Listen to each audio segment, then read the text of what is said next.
you a brief guide on how to calculate a sample size for research synopsis.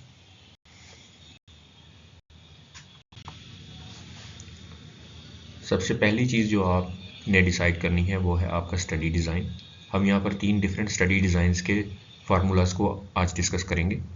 अगर आपका study design in तीनों से different है तो उसके लिए आपको डिफरेंट मेथडोलॉजी यूज़ करनी होगी। फॉर एग्जांपल अगर आपके पास कोहॉर्ट स्टडी है तो उसके लिए which is beyond the scope of today's guide.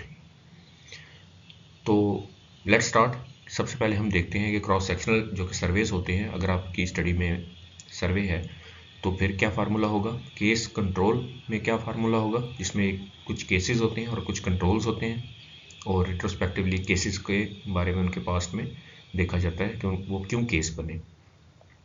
इसके अलावा रैंडमाइज कंट्रोल ट्रायल्स जिनको आप रजिस्टर करते हैं स्टडी करने से पहले और फिर आप सैम्पल साइज कैलकुलेट करते हैं अपने सिनॉप्सिस में कि जो आपका ड्रग होगी जिस ग्रुप को दिया जाएगा वर्सेस जो कि प्लेसिबो या एक अल्टरनेट ड्रग होगी वो ग्रुप।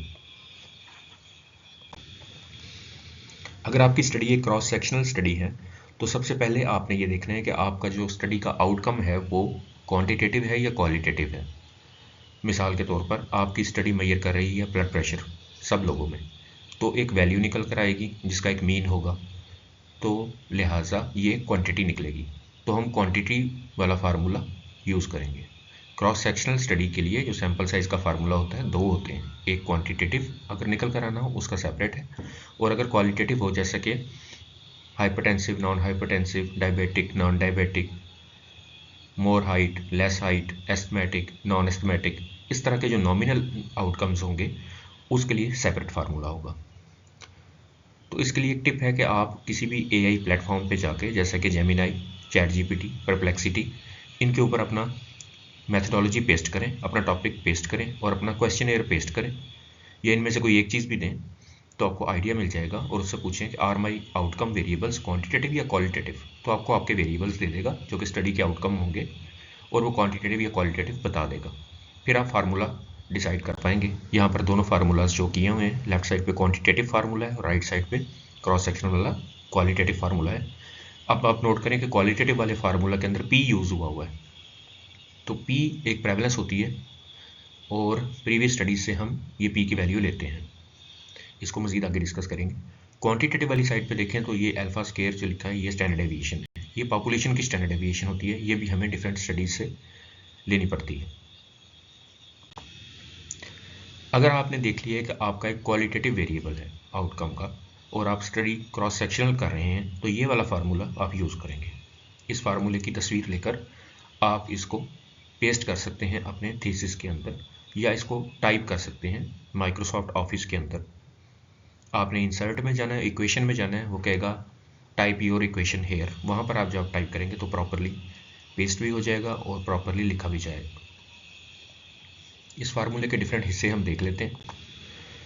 सबसे पहले आप देखें कि Z1 माइनस अल्फ़ा ओवर 2 ये वाला पार्ट है। ये पार्ट क्या होता है, इससे क्या समझ आ रही है, ये Z की वैल्यू स्टैट्स के टेबल्स के अंदर होती है। अगर आप 95% कॉन्फिडेंस लेंगे या 99% कॉन्फिडेंस लेंगे, ये आपकी मर्जी होती है। 90, 95, 99 तीनों आप यूज़ कर सकते हैं ज़्यादातर स्टडीज़ के अंदर, या अगर आपको ना मालूम हो तो फिर हम 5% का एरर रख के 95% लेते हैं।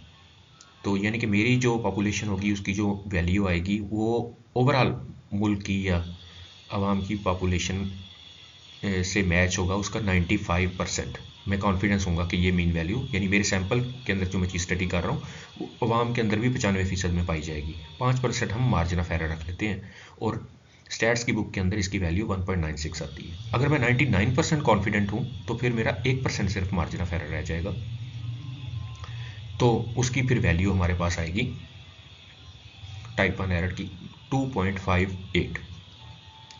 ये हम एक्सेप्ट करेंगे। एक्सिस के अंदर आप देखेंगे P है, फिर 1 माइनस P है, तो इसके लिए हमें P की वैल्यू चाहिए होगी। P आप प्रीवियस के वर्ड से याद रखें कि जो हमारे पास प्रीवियस स्टडीज़ हैं उसके अंदर इसकी वैल्यू कितनी है। फॉर एग्जांपल मैं हाइपरटेंशन के ऊपर कोई भी रिसर्च करना चाहता हूँ, सर्वे करना चाहता हूँ हाइपरटेंसिव लोगों के ऊपर, तो मैं अपने इस फार्मूला के अंदर पहले बताऊंगा कि मेरे मुल्क के अंदर या इसी सेम पॉपुलेशन के अंदर पहले प्रेवलेंस कितनी है। इसके लिए मुझे गूगल स्कॉलर या पबमेड पर जाकर सर्च करनी होगी प्रेवलेंस ऑफ हाइपरटेंशन इन पाकिस्तान या in the country you live in. वहाँ पर जहाँ स्टडी हो रही होगी वहाँ पर आपको जो लेटेस्ट आप देखेंगे 2-3 आर्टिकल्स, उनमें से देखेंगे जो ज़्यादा आपको मिले, जहाँ पर प्रेवलेंस स्पेसिफिक पॉपुलेशन में नज़र आ रही हो और अथेंटिक आर्टिकल अच्छी जगह पब्लिश हुआ हो, वो अपने लेना है, उसको डाउनलोड करना है और उसमें ये चीज़ हाईलाइट करनी है कि पी की वैल्यू ये आ रही है, वो अपने पास आपने सेपरेटली रख लेना है। नेक्स्ट हमने डी की वैल्यू जो है वो हमने डिसाइड करनी है कि एब्सोल्यूट एरर हमारा या डिजायर्ड प्रेसिजन हमारे पास कितनी है। यहाँ पर हम एग्जाम्पल से इस चीज़ को सॉल्व करने की कोशिश करते हैं। जब आप एक एग्जाम्पल सॉल्व कर लेंगे तो आप इस चीज़ का माहिर हो जाएंगे और आप किसी भी बंदे से उसकी स्टडी देखकर उसको बता सकेंगे आपका कितना सैम्पल साइज है। एक मिसाल सुने। A researcher wants to estimate proportion of patients having hypertension in the pediatric age group. एक हाइपरटेंशन के बच्चों को तलाश कर रहा है पीडियाट्रिशियन, और उसने जब पीक वैल्यू देखी तो उसको उसके माशरे में 15% मिली कि हाइपरटेंसिव बच्चे 15% मौजूद होते हैं। तो पी हमारी फिर क्या वैल्यू आ गई, 15% से हमने पी एंटर करना है 0.15, 15 को जब 100 पे डिवाइड करेंगे। नेक्स्ट आ गया जी की वैल्यू हमने यहाँ पर डिसाइड कर ली 5% के लेवल के लिहाज से, हमने सिग्निफिकेंस लेवल 5% रख लिया, यानी 95% कॉन्फिडेंस रख लिया, तो 1.96 आएगी। ये स्टैंडर्ड है और हर जगह ये यूज़ होती है। नेक्स्ट है हमारे पास डी की वैल्यू जो कि है 0.05। जब हमने वैल्यू सारी इस फार्मूला में एंटर की तो हमने यहाँ पर हमारा सैंपल साइज निकला है 196। अब इसमें मेरा आपसे क्वेश्चन है कि ये स्टडी कि हमने इस स्टडी में हमने क्यों ये यूज़ किया है फार्मूला क्वालिटेटिव वाला। तो ये स्टडी जो है हमारे पास, इसका जो आउटकम है वो क्या है, कैटेगोरिकल है। Each subject is classified into 2 categories, या हाइपरटेंशन या नॉन हाइपरटेंशन वाले। तो इसलिए हमने ये नॉमिनल वेरिएबल है और एक प्रोपोर्शन या प्रेवलेंस निकल कर आएगी, और ये हमारे पास क्वालिटेटिव कैटेगोरिकल है। नेक्स्ट है कि हमारी cross sectional study quantitative outcome के साथ है। कोई क्वांटिटी मेजर हो रही है, जैसे कि हमने सब लोगों का HB ले लिया या सब लोगों का हमने इंडिविजुअल लेवल पे यूरिक एसिड ले लिया या कोई भी वैल्यू ले ली, सर्वे के अंदर सब लोगों की एक वैल्यू ले रहे हैं हम, तब आप क्वांटिटेटिव आउटकम आ रही है। लास्ट टाइम हमने क्या किया कि हमने देखा कौन हाइपरटेंसिव बच्चा है, कौन नॉन हाइपरटेंसिव बच्चा है, और आउटकम हमारी वो थी, इसलिए हमने वो क्वालिटेटिव लिया था। यहाँ पर क्या होगा, हमने हर बंदे का ब्लड प्रेशर चेक किया और उसकी एक मीन वैल्यू देनी है, लिहाजा यहाँ पे हमने पी की जगह SD यूज़ करेंगे, स्टैंडर्ड डेविएशन। इसी तरह इस स्टडी के अंदर मैं आगे मिसाल से आपको समझाऊंगा। इस फार्मूला के पार्ट्स देख लेते हैं। जी सेम है जैसे पहले हमने डिस्कस किया, बाकी इसमें पी की जगह स्टैंडर्ड डेविएशन आ जाती है, बाकी डी भी सेम है। इसमें एक एग्जांपल है कि a researcher is interested in knowing the average SBP in the pediatric age group in a city at 5% type 1 error and pressing of 5 millimeters of mercury. So standard deviation is 25. ये standard deviation हम क्या करेंगे, उसने paediatric लोगों के अंदर blood pressure measure करना चाहा और उसने देखा कि इसकी स्टैंडर्ड डेविएशन पॉपुलेशन के अंदर, जब नेट पे सर्च की कि blood pressure in paediatric age group, तो उसके अंदर प्रीवियस स्टडीज़ के अंदर से निकल कर आया कि स्टैंडर्ड डेविएशन उनकी होती है 25। वो हमने नोट कर लिया, वो आर्टिकल डाउनलोड करके रख लिया for sample size. Sample size के लिए हमें एक आर्टिकल इस तरह लेना पड़ता है। स्टैंडर्ड डेविएशन हमारे पास 25 आ गई, जी की वैल्यू हमें 1.96 पता है, और फार्मूले में जब एंटर किया तो हमारा सैम्पल साइज 96 निकल कर आया। अब ये क्वान्टिटेटिव फार्मूला है क्योंकि हमारे पास मेजर्ड वैल्यूज़ हैं इसके अंदर। इसके अंदर ये नहीं है कि हमने 2 ग्रुप्स बना लिए या 4 ग्रुप्स बना लिए कि कौन से में कौन डायबिटिक का, कौन नॉन डायबिटिक का, कौन हाइपरटेंसिव है, कौन नॉन हाइपरटेंसिव नहीं है। इस तरह हमने नहीं कर रहे, बल्कि हमने हर बंदे को बता दिया कि हमारा हाइपरटेंशन हमने सब में मेजर की और ये वैल्यू निकल कर आई। जहाँ कोई नंबर निकल कर आता है दैट इज अ क्वांटिटी, और formula for quantity will be used. Next study design के ऊपर चलते हैं। बहुत से लोगों के सिनॉप्सिस या रिसर्च प्रोजेक्ट के अंदर जो स्टडी डिज़ाइन है वो केस कंट्रोल समझा जाता है। और ये थोड़ा सुपीरियर है क्रॉस सेक्शनल सर्वेस की निस्बत। तो एडवाइस ये किया जाता है कि आप अपनी स्टडी में केस कंट्रोल स्टडी करें। सर्वेज अपनी जगह उनकी अहमियत है, लेकिन अगर सर्वेज पहले बहुत सारे मौजूद हैं तो आपको मज़ीद सर्वे करने की ज़रूरत नहीं है, बल्कि आप केस कंट्रोल स्टडी को अडेप्ट करें। अब आपने जब केस कंट्रोल स्टडी ऑर्गेनाइज कर ली तो आपने आउटकम वेरिएबल इसमें भी वैसे ही देखना है कि मेरा आउटकम एक क्वांटिटी होगी या कोई क्वालिटी होगी, हाँ ना में जवाब आ रहे होंगे या कोई वैल्यूज़ निकल कर आ रही होंगी। तो दोनों के डिफरेंट फार्मूलाज हैं। अगर यहाँ पर आपके पास है क्वालिटेटिव वेरिएबल, सपोज करें कि एक रिसर्चर देखना चाहता है अडल्ट्स के अंदर कि उनको साइकेट्रिक प्रॉब्लम्स हो गई, तो क्या इसका ताल्लुक इस बात से था कि बचपन में उनके साथ कोई सेक्सुअल एब्यूज़ तो नहीं हुआ, ये वो देखना चाहता है। तो जब वो सुपरवाइज़र के पास ये अपना सवाल लेकर जाएगा कि मैं ये देखना चाहता हूँ, तो सुपरवाइज़र उसको कहेगा कि आप एक केस कंट्रोल स्टडी कर लें। तो कुछ लोग आपके पास ऐसे होंगे जिनको साइकेट्रिक डिसऑर्डर होंगे, वो केसेस होंगे, कुछ होंगे जिनको साइकेट्रिक डिसऑर्डर्स नहीं होंगे। अब जिनको होंगे उनके अगर मेडिकल रिकॉर्ड्स उठा के देखे जाएंगे कि बचपन के अंदर उनके साथ क्या हुआ था, और जो उन लोगों को डिजीज़ नहीं हुई उनको क्या हुआ था। इस तरीके से हम ये साबित कर पाएंगे कि जिनको हुआ था कुछ साइकेट्रिक डिसऑर्डर हुआ, उनके बचपन में क्या सेक्सुअल एब्यूज़ था, और इसको जब हम कंपेयर करेंगे दूसरे लोगों के साथ इनमें नहीं था, तब हम अपना पॉइंट प्रूव कर सकेंगे। तो कुछ केसेस होंगे, कुछ हमारे पास कंट्रोल्स होंगे, और आउटकम वेरिएबल आएगा कि उनको साइकेट्रिक डिसऑर्डर हुआ या नहीं हुआ। अगर इसमें कोई वैल्यू नहीं आ रही, हाँ या ना में जवाब आ रहे हैं, तो ये क्वालिटेटिव हुआ। तो इसका फार्मूला ये पेन के साथ मैंने दिया हुआ है। ये फार्मूला के अंदर अगर आप देखेंगे तो पहला है आर, केसेस कितने और कंट्रोल कितने। जब केस कंट्रोल स्टडी होती है तो एक केस के साथ आप एक कंट्रोल लेना ज़रूरी है। लोग एक केस के साथ 2 कंट्रोल, 3 कंट्रोल, 4 कंट्रोल तक ले लेते हैं, ले सकते हैं आप, लेकिन अवेलेबिलिटी पर है उसी वार्ड के अंदर से या उसी हॉस्पिटल के अंदर से ऐसे लोग या मरीज़ के रिश्तेदार या ऐसे लोग जिनको आप कंपेयर कर सकें, सेम पॉपुलेशन, सेम डीएनए वाले लोग, सेम एटमॉस्फेयर जगह पे रहने वाले लोग, तो इनको क्यों नहीं हुआ, दूसरे को क्यों हुआ। तो जिसको हुआ वो केस है, और जिसको कंट्रोल है वो, अगर एक के मुकाबले में एक बंदा रखना है आपने तो आप यहाँ पे 1 यूज़ करेंगे, अगर एक केस के मुकाबले में 4 यूज़ करने हैं तो R4 होगा आपका। नेक्स्ट आ गया कि P क्या है।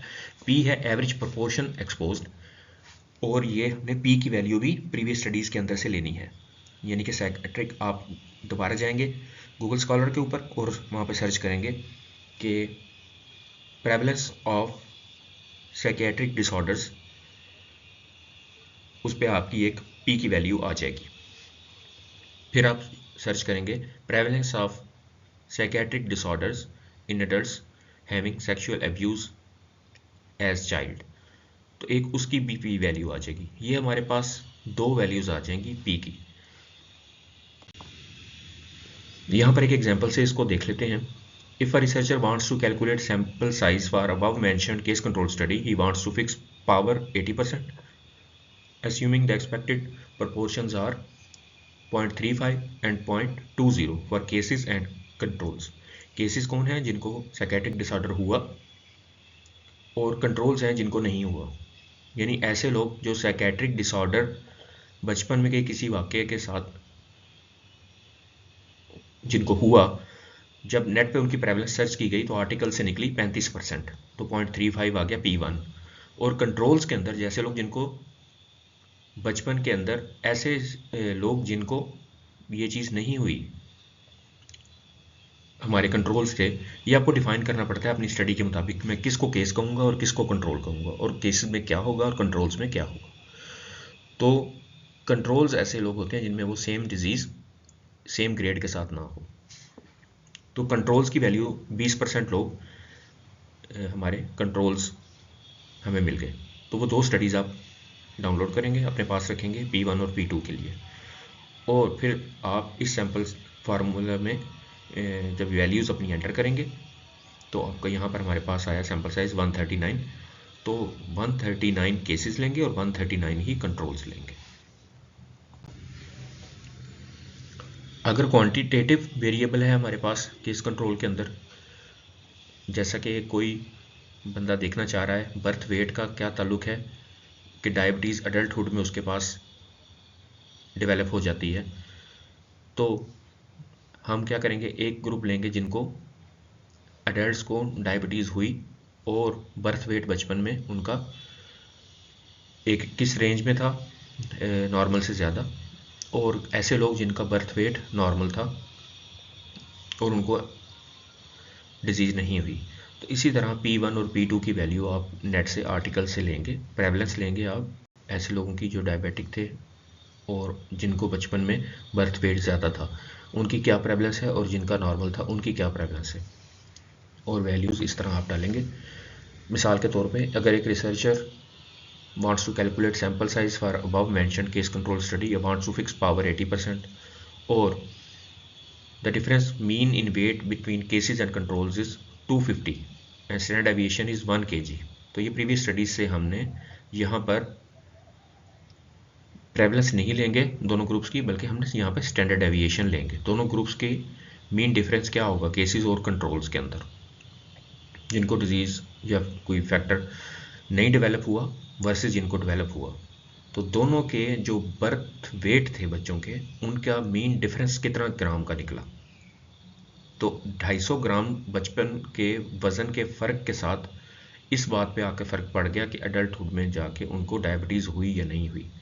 ये स्टडीज़ से हमने स्टैंडर्ड डेविएशन उठाई और इस फार्मूले में आके हमने डाला, तो हमें पता चला कि अगर हम 251 लोगों को स्टडी करेंगे तब हमें जाकर पता चल जाएगा इस चीज़ का। तो 251 केसेस और 251 कंट्रोल्स हम लेंगे। अगर हमारे पास एक RCT ट्रायल हम करना चाह रहे हैं, तो इसको आप सबसे पहले अपनी ड्रग अथॉरिटी के साथ रजिस्टर करवाकर और अपना नंबर इशू करवा लेंगे, और फिर आप अपना साइनोप्सिस अप्रूव करते वक्त ये वाला फार्मूला यूज़ कर सकते हैं। इस फार्मूला के अंदर फॉर एग्जांपल यहाँ पर दो ड्रग्स डेप्रोडुस्टैट और एरिथ्रोपॉइटिन को कंपेयर किया गया है। तो इन दोनों ड्रग्स को अगर प्रीवियसली आपके पास स्टडीज़ मिल जाती हैं जिनमें कंपेयर किया गया है, तो उसका टेबल उस आर्टिकल में से लेके और आपने देख लिया कि दोनों ग्रुप्स के स्टैंडर्ड डेविएशन क्या आती हैं, तो उसका एक आपने पूल स्टैंडर्ड डेविएशन वहाँ से निकाल लेना है। ये एग्जाम्पल को आप डिटेल से पढ़ें। और नेक्स्ट है हमारे पास कि हमने मीन डिफरेंस भी लेना है। अब ये दोनों ड्रग्स हीमोग्लोबिन पर इफेक्ट कर रही हैं, और ड्रग 1 का जो हीमोग्लोबिन है वो 10.2 आ रहा है और ड्रग 2 का 10.7 आ रहा है। मीन का डिफरेंस 0.5 आ रहा है। तो ये जो मीन का डिफरेंस है ये हमारा ये जो ट्राइंगुलर स्केयर है इसके अंदर जाएगा, और जो हमारा स्टैंडर्ड डेविएशन का पूल्ड है वो ग्रीन में दिखाया है, वो यहाँ पे लगेगा फार्मूला में। इस तरह हमने दो ग्रुप्स में 36 लोग आ गए हमारे पास। एक हमारे पास एक ड्रग का ग्रुप आएगा, एक आएगा हमारे पास दूसरी ड्रग का ग्रुप, और फिर रैंडमली उनको ड्रग दी जाएगी। तो 36 एज एक ग्रुप के अंदर हमारे पास लोग आ जाएंगे। नेक्स्ट हमारे पास एक क्वेश्चन आता है कि एपी इन्फो वेबसाइट हम यूज़ कर सकते हैं, अगर कर सकते हैं तो क्या सैम्पल साइज़ उससे सही निकलेगा। जी हाँ, WHO का टूल है एपी इन्फो, गूगल पे लिखें और वेबसाइट खोलें। सेम फार्मूलाज उसके अंदर बैकएंड पे यूज़ हो रहे होते हैं। आपने अपनी पॉपुलेशन और पैरामीटर्स जो वो पूछे वो गूगल करके वहाँ से आप डालें और सैम्पल साइज़ कैलकुलेट कर लें। वो आपको 2 से 3 ऑप्शन देता है, एक में सैम्पल साइज़ कुछ ज़्यादा होता है, एक में कम, एक पे फिर मिनिमम जितना आप कर सकते हैं। वो जितने कॉन्फिडेंस लेवल नीचे गिराता है उतना सैम्पल साइज़ आपका फिर अरेंज होता है। इनमें से जो आपको बेहतर लगे उसका प्रिंट आउट लें और सुपरवाइज़र से वो चीज़ अप्रूव करवा लें और लिख दें कि मैंने एपी इन्फो वेबसाइट से ये कैलकुलेट किया है। कुछ यूनिवर्सिटीज़ रावसॉफ्ट और भी AI टूल्स को अलाउ करती हैं, लेकिन वो आपकी रिव्यू बोर्ड और सुपरवाइज़र पर डिपेंड करता है। आपने अपने स्टैटिस्टिशियन से इसके बारे में ज़रूर मिलना है, क्योंकि वो they are hired by university और your institute and they are there to help you. अगर आपको फार्मूला आपने गूगल से या ChatGPT से ले लिया है अपनी स्टडी का, और आप पावर पॉइंट या माइक्रोसॉफ्ट वर्ड में उसको पेस्ट करते हैं और वो सारी डगमगा जाती है, वैल्यूज़ सारी ख़राब हो जाती हैं, ब्रैकेट्स गलत सी बन जाती हैं, तो इसलिए होता है क्योंकि आप उसको डायरेक्टली पेस्ट कर रहे हैं। आपने MS ऑफिस में जाना है, इंसर्ट में जाना है और फिर इक्वेशन पे क्लिक करना है और कोई भी इक्वेशन सेलेक्ट कर लेनी है। उसके बाद वो कहेगा इंसर्ट योर फार्मूला हेयर, उस बॉक्स के अंदर जब वो फार्मूला आप पेस्ट करेंगे और फिर साइड पे क्लिक करेंगे तब वो इक्वेशन प्रॉपर वहाँ बन जाएगी आपके साइनोप्सिस में। Thank you so much. आज के लिए इतना ही। साइनोप्सिस गाइड के लिए डिफरेंट शॉर्ट बुक्स अवेलेबल होती हैं, और बेस्ट ये होता है कि आप अपने सीनियर्स या फिर आपने स्टैटिस्टिशियन से इसके बारे में हेल्प ले लें कि कौन सा फार्मूला मेरी स्टडी के लिए बेस्ट है। Thank you.